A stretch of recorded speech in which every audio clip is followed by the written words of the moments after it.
Greetings to you and welcome to this episode of Grace Podcast. I'm Timothy Muse. I'll be your host as we spend this time together today. It's a joy to be with you. I want to thank you for tuning in. I want to thank you for making this podcast a part of your day. And I want to thank you for being on the journey, for investing in yourself, for having the courage to look inside of you and ask the deep and important questions. That is so vital that you are here, that you are examining, questioning, learning, growing. Good for you for being here and good for you for taking this step.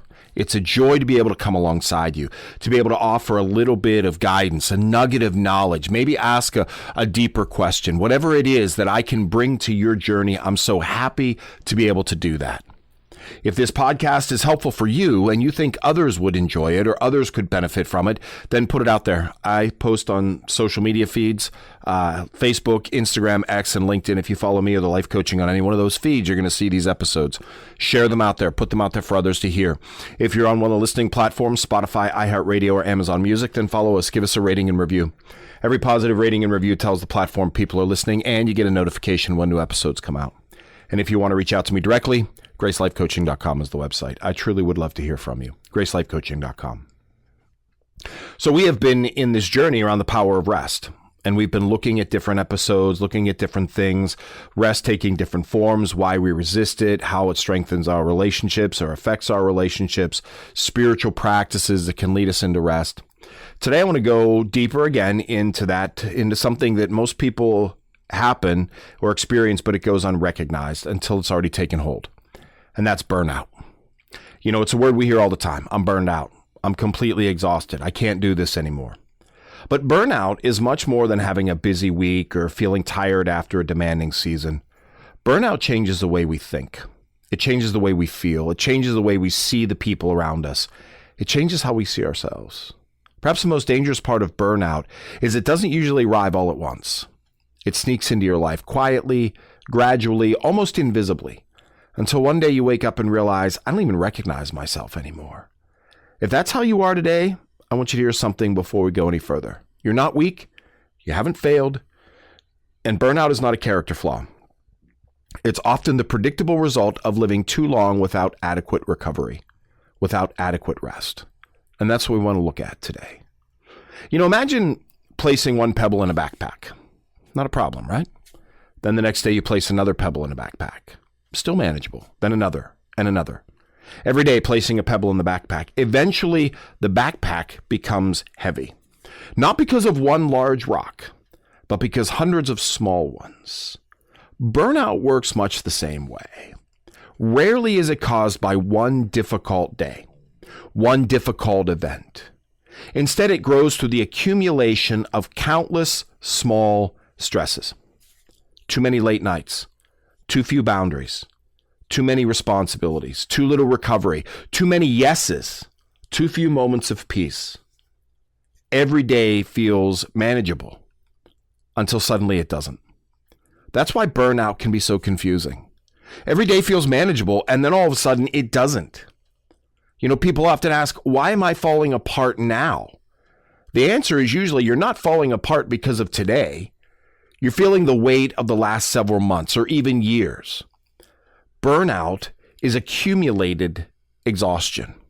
And it rarely introduces itself. It rarely shows up and sits down next to you and says, hey, dude, you're burned out, baby. No, it's whispering. You stop looking forward to things you once enjoyed. You feel emotionally flat. You become impatient over small inconveniences. You wake up tired even after sleeping. You struggle to concentrate. You forget simple things. You feel overwhelmed by decisions that once felt easy. Your motivation disappears. You begin thinking, I just don't care anymore. That sentence should get your attention. All right? See, burnout doesn't just show up one day. It is accumulated over time. It's the snowball effect. As a snowball starts to roll down the hill, it gets bigger and bigger and bigger and bigger. That's what burnout is. Until you just get to the point where you don't care anymore. And if you've ever said that, whether it's about a job or a relationship or life, that sentence should get your attention. Not because you're lazy, but because emotional exhaustion causes disconnect from the very thing we once loved. You know, when we become emotionally exhausted, we get disconnected from the very things that we loved. So pay attention to your language. Pay attention to the narrative that you say to yourself. Maybe you say it to your spouse or to your kids or your coworkers. I just got to get through the day. I'm surviving. I have nothing left. I'm numb. These aren't signals of failure. They're signals of burnout. Your mind and body are asking for help. Those are signals that your mind and body are asking for help. They're crying out for rest and refreshment and some kind of recentering into what matters, purpose in life and being. When small tasks become enormous, then burnout has shown up. All right? Burnout means that everything feels too much, too big. Answering one email or doing the laundry or making dinner or returning a phone call. Things that once required very little effort suddenly feel impossible. We've all been there, right? We have a 30-minute report to write and it takes us 7 hours. When things feel impossible, that's when burnout has shown up, because burnout drains your mental and emotional reserves. Imagine your brain is a rechargeable battery. Normally, everyday tasks usually take a small amount of energy, but when your battery is already sitting at 10%, everything feels expensive. That's why people experiencing burnout often become frustrated with themselves. I don't understand why I can't handle this. The truth is, you probably could handle it if your battery weren't nearly empty. The problem isn't your capability. The problem is your capacity. And capacity can be restored. That's the power of rest. Rest restores capacity. Rest restores that energy reserve so that we can do these things that we really don't want to do, but we're going to do anyway. That's the power of rest.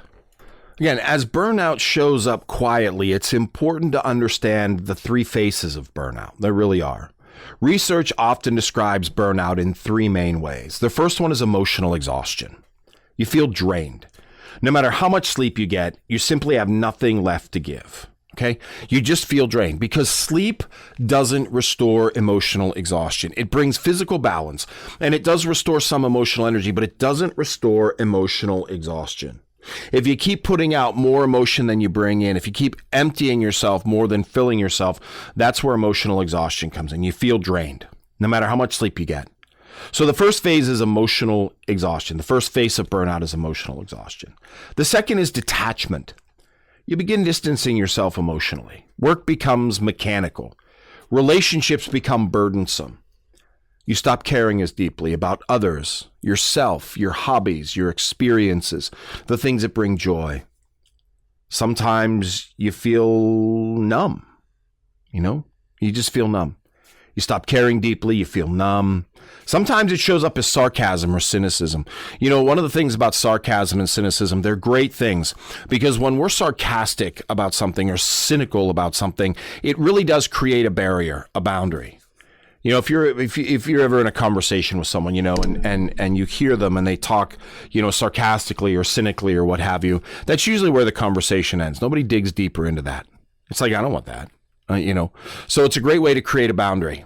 I don't want people engaging in me, so I'm going to create this sarcastic, cynical boundary. All right. And the third phase is reduced effectiveness. You begin doubting yourself. Even when you're accomplishing things, nothing feels good enough. You question your competence. You lose confidence in yourself. Together, these three experiences create a cycle that's difficult to escape. Really difficult to escape. It's a cycle. The more exhausted you become, the less effective you feel. The less effective you feel, the harder you push. The harder you push, the more exhausted you become. It's a loop.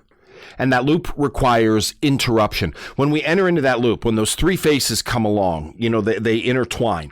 And when we enter into that loop, we feel that over and over and over. And that loop requires interruption. We have to interrupt because ultimately, if we don't intentionally interrupt, then your body will unintentionally interrupt. If we don't take the steps to rest and interrupt, then our body and our minds are just going to be like, that's it, I'm done.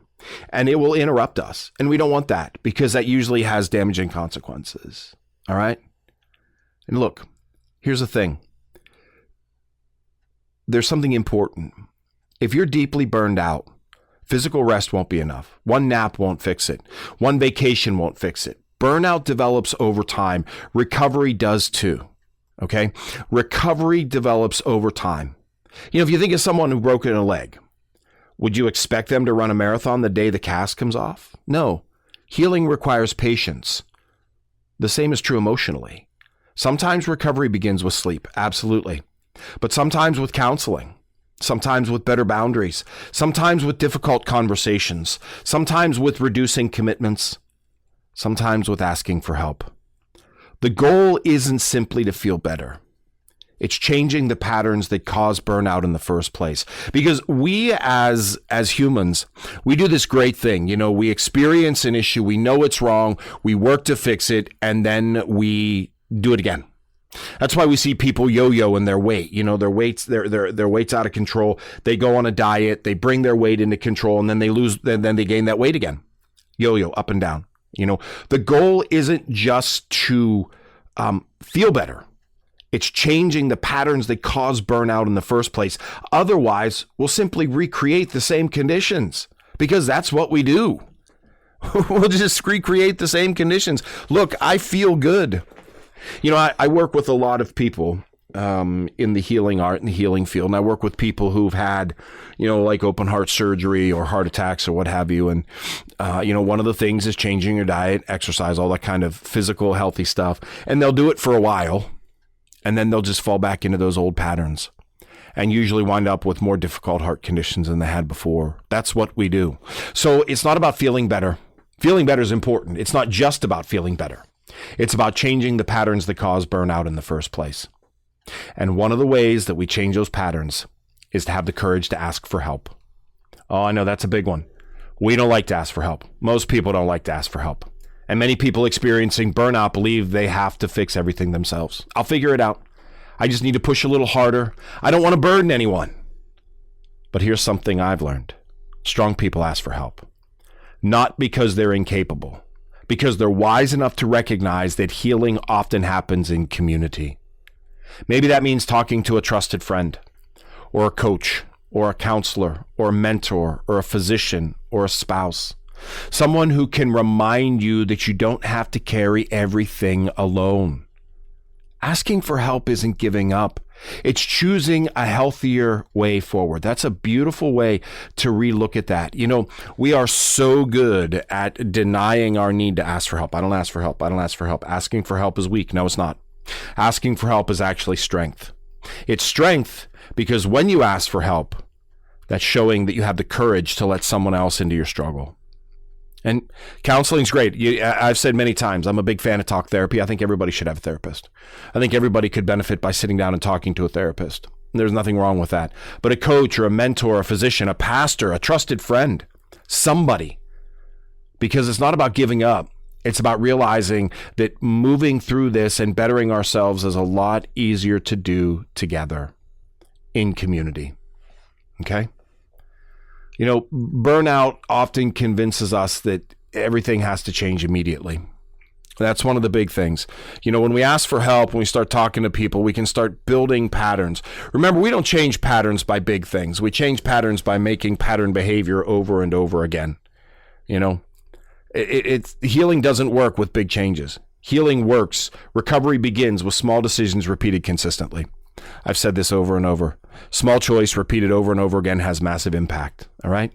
So it's about making small decisions and repeating them consistently, making sustainable decisions. We don't want to make unsustainable decisions. Sustainability is important when we're looking at building new patterns. We don't want to start something we can't keep doing. All right. So how do we make sustainable decisions, repeatable, consistent decisions? Maybe going to bed 15 or 30 minutes earlier. All right. Maybe taking a real lunch break, like not eating at your desk or not checking your phone, but actually taking a real lunch break or walking outside after work. We've talked in social media, the social media piece I did before about notifications. Notifications are a big thing. Turn off your notifications for an hour. Say no to one unnecessary commitment. Practice gratitude, schedule time for hobbies. Look, these don't have to be massive things. We don't have to sell our house and go on some kind of spiritual journey. No, small, sustainable, consistent decisions that can be done over and over and over. eventually create impacts on an enormous level. When we repeat consistently tiny changes, they have enormous impacts over time. Burnout didn't happen in one day. Recovery won't either. But here's the thing. You really weren't paying attention to the burnout creeping in. You're paying attention to the healing process. This is why, people talk about losing weight. It's so difficult. Well, it's not easy to gain weight. We joke about it, but it really isn't. But we're not watching ourselves gain weight. We're just trying to watch ourselves lose it. All right? Recovery happens over time. Just like burnout didn't happen one day, recovery happens over time. And every healthy choice moves you one step closer to recovery, which is what you want. You want recovery. You want healthiness. You want wholeness. You want rest. So I want to ask you a few questions that maybe you can think about a little bit. Let them reside inside of you. See where you're at with these. All right. Ask yourself honestly. Again, we talked before, it's not about judgment. It's about self-awareness. When was the last time I felt excited about my life? When was the last time I felt excited about my life? Now, we should, the automatic answer should be every day. I feel excited about my life every day. Is that the honest answer? When was the last time you felt excited about your life? What warning signs have I been ignoring? We're very good at ignoring the warning signs. Very good at ignoring the warning signs. Not long ago, I was driving out to get dinner for my family. Get takeout. And in order to do that, I had to cross some train tracks, all right? Which, there's a lot of train tracks around me. This is a very large locomotive and rail system area. And I pull up to the intersection right before the pizza shop that I was going to. And the gates were down on the train tracks, which happens, trains go by, the gates go down. Well, but the thing was, I think they were stuck because there was no train coming by, but the gates were still down. And so when train track gates are down, you don't drive through them. You go around or you wait. Now, if the gates were stuck, I ultimately turned around and went over another intersection. But I saw people driving through the gates, okay? We are very good at ignoring warning signs. And we're very good at ignoring warning signs in our body, all right? So what warning signs have I been ignoring? Honestly. What areas of my life constantly drain me? This is an honest question. What activities genuinely restore me? If I continue living exactly as I am today, where will I be 1 year from now? That final question is powerful because it shifts our focus from today's exhaustion to tomorrow's possibility. Where will I be a year from now? Where will you be a year from now? So here's what I'd like to challenge you to do. I'd like to challenge you to do an energy audit. Take a sheet of paper, draw 2 columns. On one side, write things that drain me. On the other side, write things that restore me. Spend several days adding to each list. Don't overthink it. Simply notice it. Which conversations leave you energized? Which leave you exhausted? Which activities restore your spirit? And which ones deplete you? And ask yourself one simple question. How can I do a little less of what drains me and a little more of what restores me? Small adjustments create lasting change. Yeah. I'd like to leave you with one final thought today. Many people wear burnout like a badge of honor, as though exhaustion proves commitment. But here's what I've learned. People don't need the most exhausted version of you. They need the healthiest version of you. Your family does, your friends do, your coworkers do, your community does. And perhaps more importantly, or most importantly, you need the healthiest version of you. Recovery isn't selfish, my friends. It's responsible. Take care of yourself isn't abandoning your responsibilities. It's ensuring that you'll have the strength to keep living them well. Pay attention to your energy. Treat yourself with compassion. Remember that healing takes time, and know this. You're allowed to recover. You're allowed to slow down. You're allowed to become healthy again. You're allowed to do that. That's what I got for you for today, my friends. I hope it's helpful. If it is, please share it out there. Put it out there on your social media feeds. I post on LinkedIn, X, Instagram, and Facebook. If you follow me or the Life Coaching on any one of those feeds, you'll see these episodes. If you're on the listening platform, Spotify, iHeartRadio, or Amazon Music, follow us, give us a rating and review. I'd love to hear from you. I'd love to hear your reviews. And if you want to reach out to me directly, GraceLifeCoaching.com is the website. At Grace Life Coaching, we want you to be the best you.